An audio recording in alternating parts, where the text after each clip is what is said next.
Welcome to this series of workouts for larger people. Now, I filmed a couple of years ago a plus size Pilates, and a few people have made note on that the sound wasn't particularly good. So I've decided to film with a little dictaphone today, so hopefully this is going to work. It's a slightly windy day, so we may end up with a sound problem again. But hey ho, I'm going to film 3 10-minute sessions. Now, I've decided to film today in normal clothes just to show you that you don't need to buy any new workout gear. You can just wear nice loose fitting clothes, whatever you feel happy with.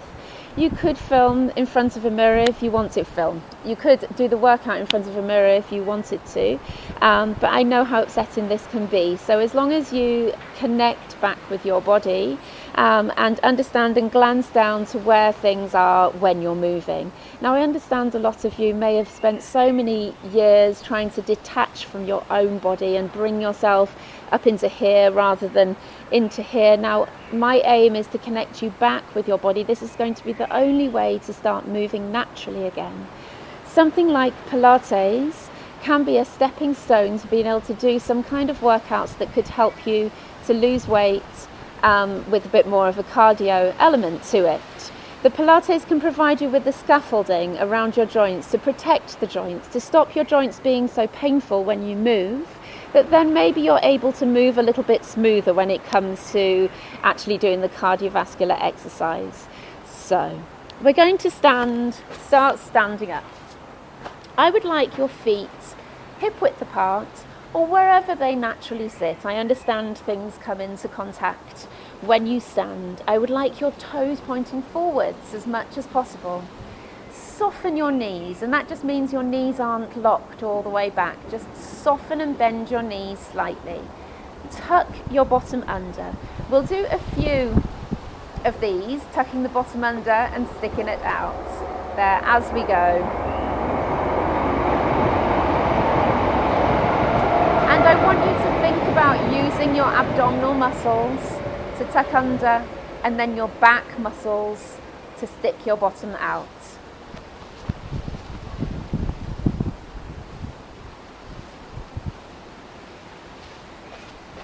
So trying to scoop under as far as you can and stick your bottom out as far as you can.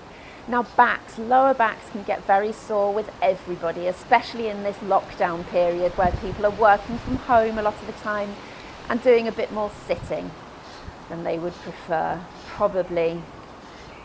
Now then, settle, tuck slightly under. Now I want your ribs down, sink down through your ribs. That can actually make you feel like you're slumping a little bit, but just trust me, have a look from the side if you can. Trust me that your ribs need to sink down, not flared out. Now, I know a lot of the ladies with larger chests would probably started to curl the shoulders, or maybe done so from quite a young age. So broaden and open out through the front of the chest. Tuck your chin and lengthen up through the back of the neck. I know this can feel like you're giving yourself a bit of a double chin here, but trust me, that is a much better position for the neck, and just ease off slightly. I'd like the palms to be pointing upwards here, out in front of you. Your bottom's tucked under just like we had. Drop through the shoulders. Ideally, feel like there's a soft piece of fruit between your body and your elbow. There may be some contact there, I don't mind. Taking your hands out to the side. Out to the side and to the front again. Good.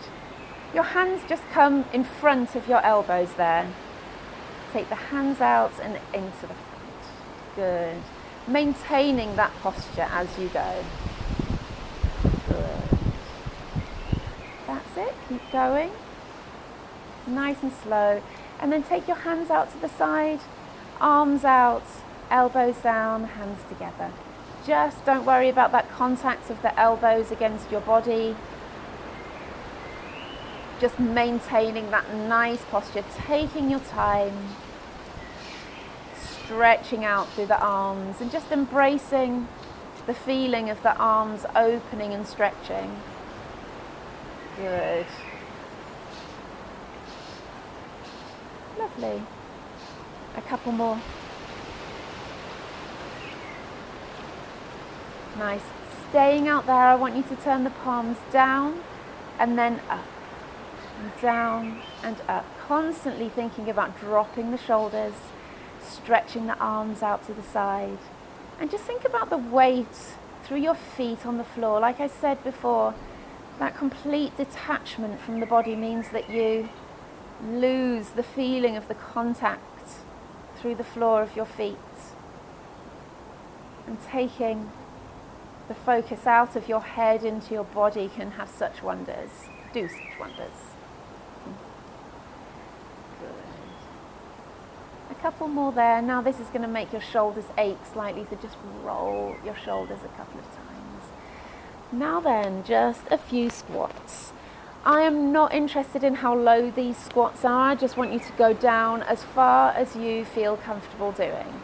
Your weight should be back through your heels. And I'm not too worried about the knees coming over the toes at the front. This is something that a lot of people will have heard from personal trainers and things like that. As long as you sit back through the heels and stick your bottom backwards as you squat, things will come into contact at the front here. Please don't worry, just go as far as you can and then come back up again. I know knee pain can be a bit of an issue, so these squats, they could literally be here. They could literally just be there. Now I want you to tense and squeeze through your thighs. That tightening through the thigh muscles, through your quad muscles, is what can protect around the knees.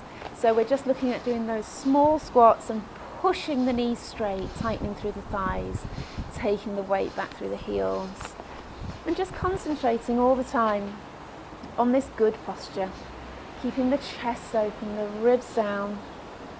Good. Now then, we're going to step wide, toes pointing out. This is one way of doing a squat, just taking the pressure off the knees a little bit. So if the knees are wide here, it can really take the pressure off them a little bit.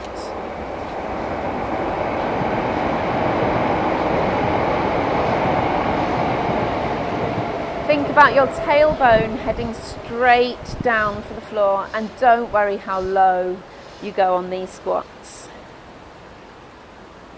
Dropping the shoulders, tucking the chin, trying to lift and squeeze in your tummy. A lot of the time, some kind of wideness around the tummy can be positioning, especially if you've had babies. It can actually be the muscles, the deep muscles to scoop in, that can reposition and certainly give you a better feeling about that area. Nice. Just a couple more. Brilliant. I want you to shuffle the way back in. Good. In this position, I want you to lift up one heel here. Everything nice and straight. Stability around the pelvis can ease some of the back pain. So I want you to lift and swap.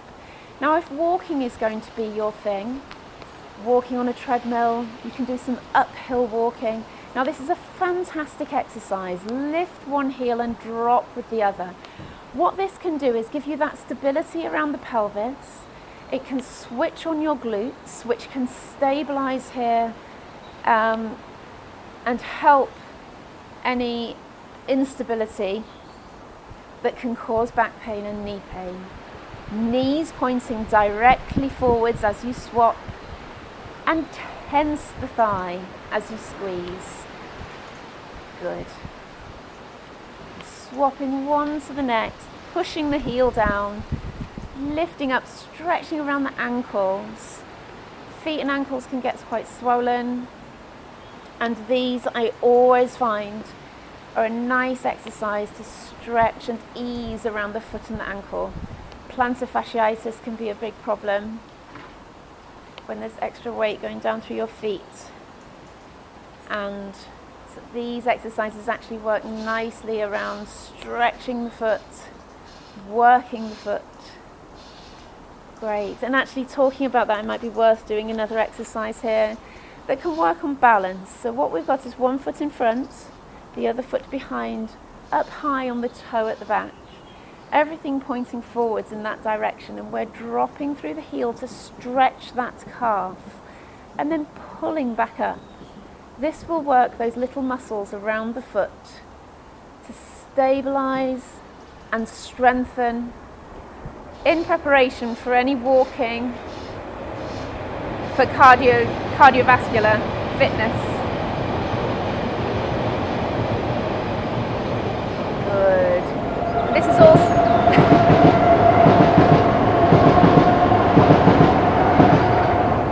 this is also working on the balance as well. Fantastic. Swap to the other side. Take your time. Tuck your bottom under. Stay up tall. And again, backwards and forwards through that foot. Good.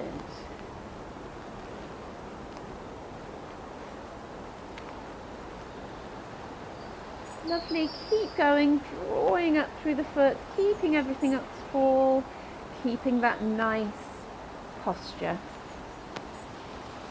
Just a couple more. Lovely. So there you go. That can be a lovely first series of standing exercises. I hope you can tune into my other 2 new workouts that I'll be soon uploading onto YouTube. They're probably already there. I hope you enjoyed that. Please comment in the comment box for any suggestions you may have or anything you would like me to film, or just a little hello would be nice. Take care.